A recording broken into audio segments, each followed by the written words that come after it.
आपने अक्सर अपने पेट से गुड़गुड़ की आवाज़ आते सुना होगा। क्या आप जानते हैं कि ये आवाज़ आती क्यों है?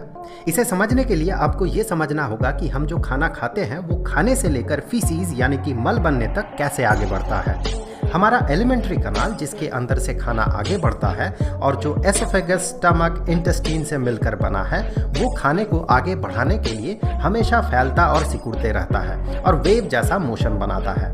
इस फैलने और सिकुड़ने को पेरिस्टल्सिस कहा जाता है। ये पेरिस्टल्सिस हमेशा होते रहता है। इसके कारण गुड़गुड़ की आवाज़ निकलती है। ये हमेशा होते रहता है, पर यह आवाज़ तब ज़्यादा आती है जब पेट खाली होता है।